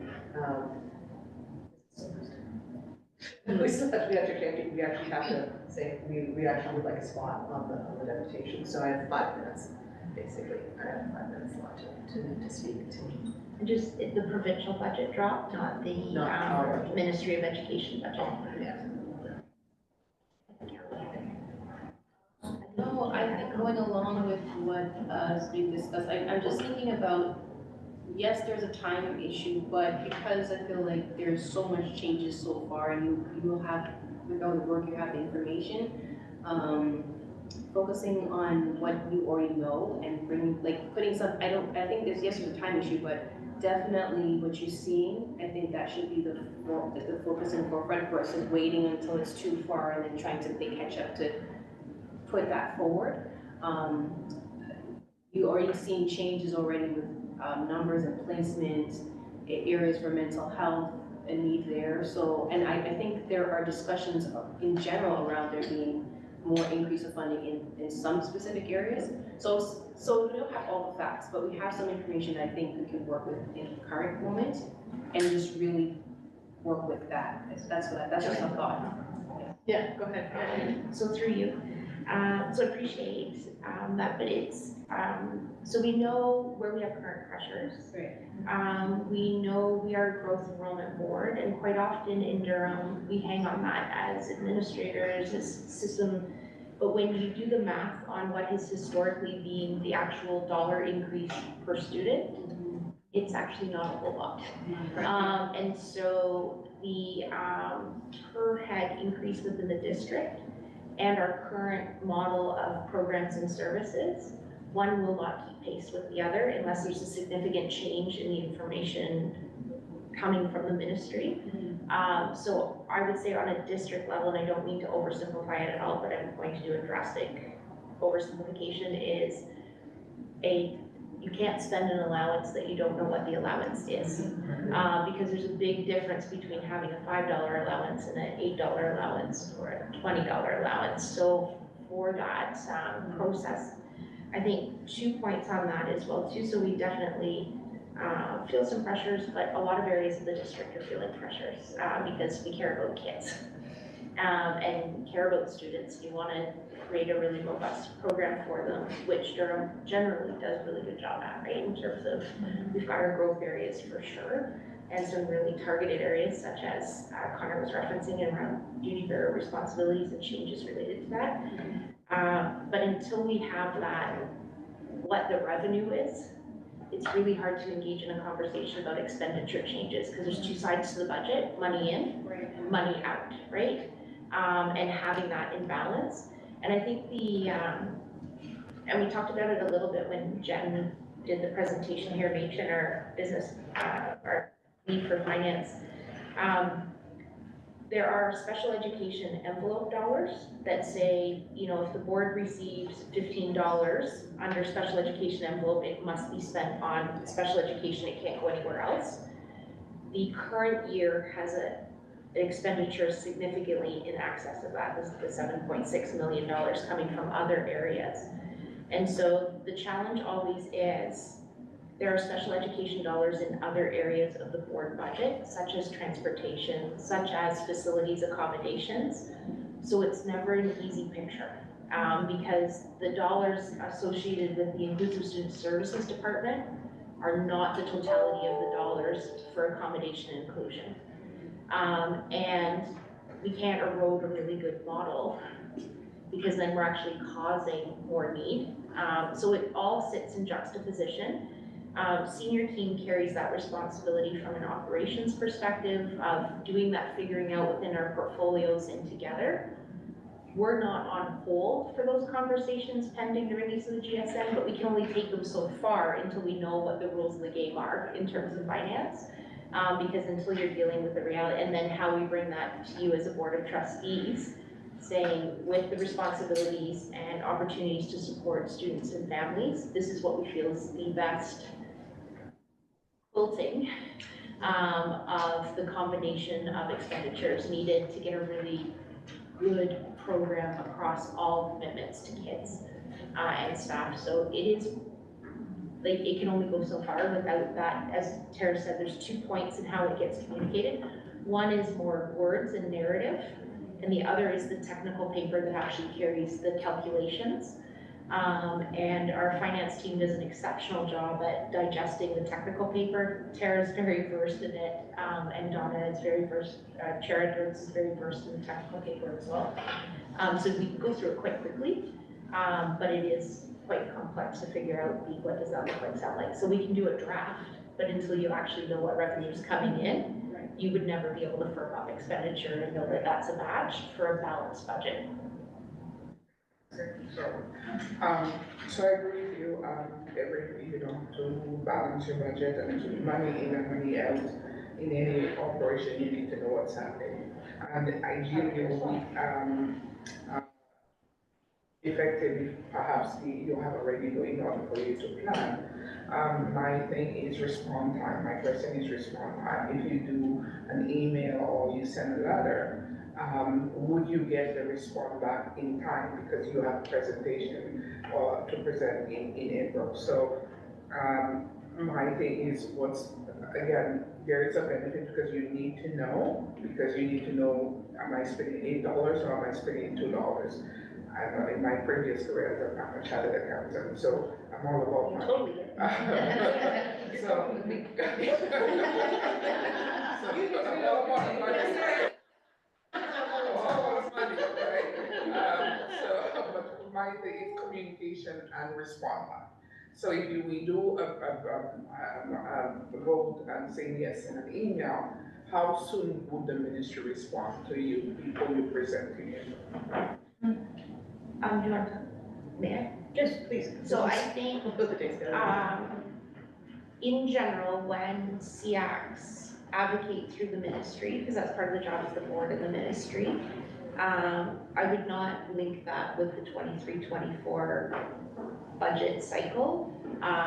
It would not move through the machine fast enough to actually, but what it would do is say where there's this trend of here's the dates over the last few years where the GSNs have been received by districts, here are the challenges. As a go forward, please consider an earlier date because we are already feeling the impacts of a late release this year. I don't think it will urge a release this year, but what it might do is say, could you please consider because we're feeling the pressures.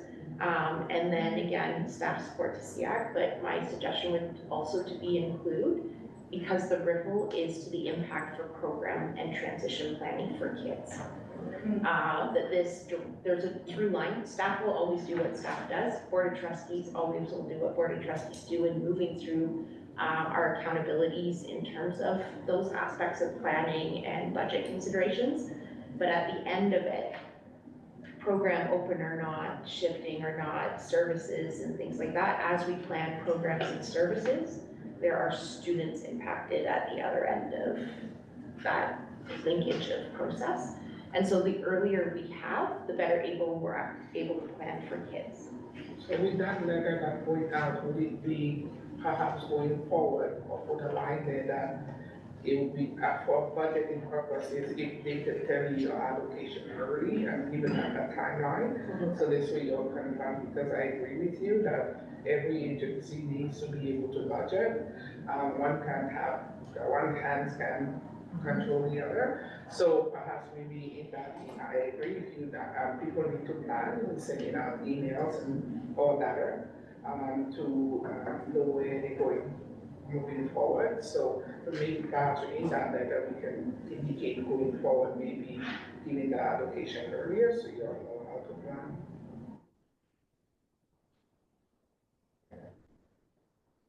So I guess with respect to the budget issue, do we need to make are we looking for a motion to say that we want to present?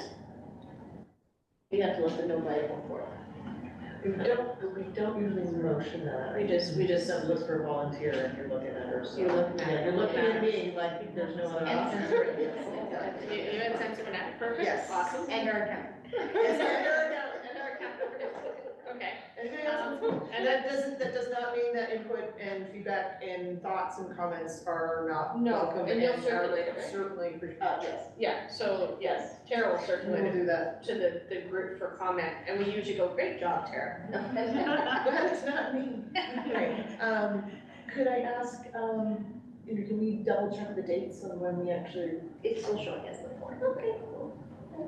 If it moves, please let me know. I think we still have hope. We were hanging a lot of hope on today and the ripples that come from it. Yeah, I know, I'm hoping for that. Okay, all right, so plan for the 4th. And then the second item is, do we want to do a letter? And if we do, I need somebody to make a motion.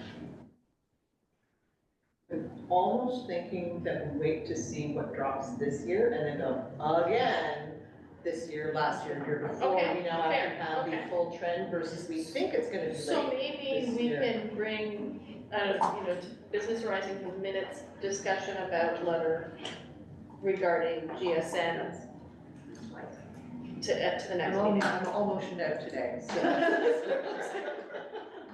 Motions are hard. Right, so the business arising from the minutes, I guess the only other thing is there's a subcommittee for the SEAC handbook. Did that happen, or is this the result of that? I'm No, not that's sure. current. This is current. So we have, I'm looking at the colors of paperclip, so I'm assuming that that's connected to the, No, they oh, they're not. It's not Oh, they are. I was like, I'm pretty sure that Lisa has color coordinated these. The sections. The sections. There's multiple copies. When they have the same color, they're the same. The same, yeah, see, that's what I thought it was gonna be. Because, exactly. There are 3 different sections to the SEAC handbook that need to be reviewed. Anybody want to take a section? Can I ask for clarification? We're gonna do the document online and everybody had a chance to edit it. We'll do it. The document online? Okay, I wasn't in person last time, so. We forgot here. Okay. We'll do it. And we'll bring it back to the open discussion period Next week, okay. The proposed changes. The proposed changes, okay, so we're all gonna get a link, so we, even though these have been lovely color coded. If anybody wants a hard copy. If anybody wants a hard copy, they're right here. Yeah, I was reading the minutes at lunch today from the last meeting, and I noticed at the end that it said that that had been circulated on February 23rd, and so I quickly jumped on, and there was an email from Lisa, February 23rd, with the handbook and instructions on how to edit. Oh, yeah. So I did do it. You did do it. I went on vacation But I that didn't, day. I somehow missed Left that my email brain until I saw it in the minutes. February was a write-off for me. I'm So sorry, if people. everybody commits to taking a look at it, we'll consolidate it next month. Okay. Yeah. Resend it. And Yes, I was gonna say. so if we could, yeah, just resend it to be sure. Then everybody needs to, that's gonna be our open discussion next SEAC meeting. And if you would like a hard copy to work with, like to review ahead of time, because I print everything, I can't stand reading off the screen. We have sections here, and you can pick up a copy of the sections. Color coded even. Okay, moving on then to the association reports. Censor Nav has also already spoken to the Autism Ontario one. The other report is the Down Syndrome Association of Ontario regarding school transitions, which I'll let you speak to, but looks like it's a fantastic document. It's 60 pages long, so just FYI. Yeah, it came up from the Down Syndrome Association of Ontario, chapter of, and it sort of speaks to, trying to provide for educators and folks some familiarity with the specific challenges that can come with Down syndrome. Again, I think the standard answer is, you've got a child with Down syndrome, you've got one child with Down syndrome, let's insert whatever you would like there. So everybody is various, spectrums, and that's what, I can see a lot of my own son in here, and there's a lot that my son is not in here. So you kind of do look at, but there's some really good things in here that, from considerations, if you want to take a look at, especially around some of the transitions and a lot of the, the stereotypical child with Down syndrome is always happy and always smiling, and I know so many kids that are so grumpy and they're not even in their teenage years, that sort of thing. So every kid is very different, but you do have some similarities, some common traits and some sorts of things. There's, processing speed, all of those sorts of things, especially when you have a cognitive delay. They're in there, and it's just some of those little tips and just reminders and cheat sheet type things in there about how to help with your children and in your classrooms and that sort of thing. So it's just kind of one of those really good little sort of reminder referencing things. Yes, which was great, thank you. So if you're interested in taking a boo at it, you'll probably, depending upon your experiences, you might see a lot of similarities with a lot of other intersections with a lot of other groups, and a lot of them are actually even completely valid for neurotypically developing children. Like, give kids enough chance to process their own. Everyone processes at their own speed. Don't force the pace, because that's what you're used to. Just some of those things. It kind of still hits on that universal design learning and what we've got, saying everyone's individualized. Look at who they are and what works for them, and build that into your life. So that's really what it is. So, with all that really great pictures of really, really ridiculously cute children, but I might be biased. So. Yeah, they are cute. I agree with you. Does anybody have any questions for Chair with respect to this document? Comments? Yeah, it's a great document. Yeah, really good. Okay, moving on to correspondence. We received one from Avon Maitland District School Board and from the Near North District School Board with respect to this SIP funding, the special instance portion funding, which they're kind of piggybacking on the letter that we update on a regular basis to hopefully get the ministry to decide to reinstate that initial increase, at least to come closer to covering the actual cost. So they pretty much mirror. Oh, and we had one that dropped off today that was just, basically it just said that they echo what we have said with respect to the funding, and I had a copy of it here, but it's lost in my papers. Yeah, it just said Kenora Catholic School Board, is acknowledging, or sort of is basically reiterating what we had to say, and on the SIP funding as well. So that's it. Any questions with respect to those letters? No? Community concerns we covered already. Agree with that. Oh, sorry, Deb? I had additional community concerns. Oh, sorry, yes. Sorry. Just, I've started to hear from parents whose children are going to be transitioning out of the legacy autism program. There's a theme to me for everything I'm talking about this evening, but I'm starting to hear from parents who are going into their neighborhood schools and sort of being met with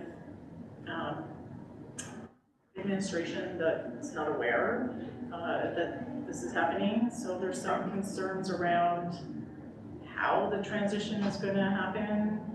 And then one of the other, although some of the conversations are, presumably in small classes, and the question for parents, if those aren't available in their neighborhood school, is there a wait list for small classes? If they were to have to be, wherever they go, presumably bused, but, is that a part of wait list? Fair. So we don't refer to wait lists, we refer to lists of consideration, because sometimes student needs change, and the classes are based on outcomes. So I would say, I'll kind of take it in the order that, I keep forgetting, Robert. So one is, I think there's opportunity for us to share with administrators that there is a legacy date, if they're not already aware of that. The challenge and why I think it's really important to link with some of our partners is for children and youth who had full-time program funding through the Autism Legacy Program, we haven't actually had the privilege of meeting them. Because often they're in the community in private schools or settings. And so there's no way for us to even gather data to say how many kids might this be, because they're either in intensive home therapy or in private school settings. And so the only way we can, as a district of ed, receive information is when that phone call is made to the local school. I know for myself, and I think like Connor, we've talked to a couple parents too who have said, if it continues, I'm gonna stay where I am, but I really need a plan in case it doesn't, because I just got told. And here's the impact, and then we reach out to the school administrator and start building a transition plan. With the parent I talked to most recently, I said, let's start building the transition plan, and then you have choice. And if your child is doing really well where they are, I hear you on that being your option that you wanna exercise at this point. So if that's the good news you receive, that's great, and if not, let's build a really good plan so that you're confident in coming into public education. Homeschool is always the point of registration for our families because it's where they have the neighborhood connection, often siblings, and the vast majority of our kids, including those who have been served through the autism program, is in mainstream. So quite often we'll get questions around how do I get into a special education class placement, because I feel my child would be better supported in a special education class because it's the drive to the lower ratio. And when we get into strategies and supports, student can often be met in mainstream, and that's the most inclusive of placements. So we never quite jump right from, you've come from Autism Legacy, so therefore you will be in a special education class with us. We go, and what are your learning goals right now? What are your needs? What are your strengths? And then start mapping that way. The list of consideration for special education classes is that the classes do have hard caps. Like there are roster maximas set within the Education Act based on the outcomes and the students that the class primarily serves. So linking to the Legacy Autism Program, our structured learning classes are for students with autism. We have lots of students with autism in other programs as well, mainstream and some, but structured learning, every student in structured learning carries a diagnosis of autism. It just, how does that play out? Because we don't want seats open in programs and hold kids out who may be benefiting from access, but it's not always, we don't always have seats open mid-year as well. We work around kids who have part-time therapy and all kinds of things. So it really comes back down to it being individualized. Our commitment as a district is access in or nearest to homeschool. And so we don't typically, it's not in the student's interest to have a very long bus ride out of community and come back because of all those socialization factors and pathway. So the answer really is it depends, and it depends on an individual basis. And where we are, depending on home address, dictates where classes have been placed and things like that. So I don't know if Rima, Shannon, or Anthony from a school level want to speak to transitions and a parent or caregiver phoning a school and kind of what happens from the school end, or Connor from a system perspective. But it should be a warm welcome, and if it's not, we can help coach that as well. But I would really like to amplify it, because quite honestly, it's our colleagues' phones that are ringing in terms of that transition locally. So I don't want to put anybody on the spot, but I will them. Well, as principal of the school, like our goal is to make that family feel welcome, and it's in everyone's best interest, and most importantly the students, to have a smooth transition to school. And so working really collaboratively with the family, learning as much information as we can, and then creating a plan for transition that will be individualized for that student. So in some cases that may look like a gradual entry, and it might look like shifting supports. It would definitely look like us connecting with Connor and our facilitators and saying, we have a new student that's going to be joining us, this is what I've learned so far, having a care conference, all of those pieces. And if we don't know something, then we ask, and we have a large group of people that we can speak to around that. So we want to move, the big thing for us is we want to move, we don't want to move too fast and just to hurry up and get in. We want to make sure that move to school is a smooth one for the child. And so that depends on the child and the family and what they need and for that to happen. I think even from the system perspective, it's very similar. So if I get the call from a family saying, this is what's happening, here's how things are looking right now. My first call was out to my colleagues and out to the school and saying, hey, just heard from a family in your community, they're looking to understand, they're looking for a transition. They want to understand all these pieces, and every time I've ever made the call, it's exactly that warm up. To be able to look at how we build that plan in a really collaborative manner, honoring student interests, honoring student gifts, talents, abilities that they're bringing to every single space, and working side by side with teams around that. Sometimes that looks like us, myself and my ISS team, visiting the child's current placement or place or house or childcare or whatever that might be, to observe and to meet the child in that setting. And they would also, there might be a transition book with our picture in it, welcoming them and that kind of thing. So it's not just something that happens when they come in the building, but we also leave the building to go and see them in other places too. A lot of, my understanding is a lot of the OAP legacy kids are around junior intermediate age, and that we would have sprinkling in secondary, not our youngest, because they would have been on to the new program. So kind of that middle late elementary. But Anthony, I don't know if you want to say anything specific to secondary. Nothing really too additional in Shannon and Connor. Actually, we're a little bit bigger in secondary. We have a lot more options program-wise, so we can go pretty slow and find the right fit for a child because of the size, but also because of the child's age and development. We can do things that a little bit different with the graduated entry that we can play. We can be very flexible that way. We have sort of maybe less of a strengths in terms of supervision. We have lots of staff in secondary schools, different programming. So, you know, I'm sorry to hear that families may have found cold interactions. I'm not sure why that would be.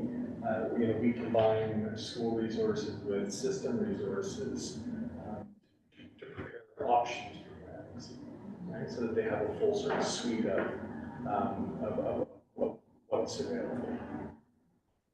Yeah, and the real challenges for some of the students, it will be a big transition because their private school environment that they've been in has maybe had 4 or 5 or 6 kids. And then when we come into, and the environment in its total population is smaller, 30, 40. And then we come into public education, so it's just understanding how that plays out. But it doesn't necessarily mean that we can't meet needs. As Shannon said, it's understanding what the needs are and then how do we plan around them and plan for success. Just keeping in mind the time now, we're gonna need to move on to our celebrations and successes. If there's any more community concerns, anytime we have to sort of cut off and move forward, please know that you can always email any questions or further comments to myself and Andrea, and they'll be addressed. So it's not like we're shutting off the conversation, it's just that we have to just move it on, right? So, anybody have any celebrations or successes? Sarah? It's sort of an Adam story, but not really. So, yes, so this past week, March 21st, World Down Syndrome Day. And I was so proud of my youngest son, James. He actually got to go on the announcements and actually talk about Down syndrome and what Down syndrome actually was. And he came home beaming. He was so proud of how he was able to explain on all that about the chromosomes and, you know, and I was just like, I was so proud of him. He just was like super happy, and I thought it was amazing that he was able to do that for his school. At least just keep spreading the awareness of that, so I just had to share that one. That is fantastic. Anybody else have any celebrations or successes? No? All right, our next SEAC meeting is April 20th, 2023, right here. Motion to adjourn. Sarah, seconder. Morgan, all in favor? All right. I was never ready to call me anymore. I know, I'm right in there. Still 5 per minute.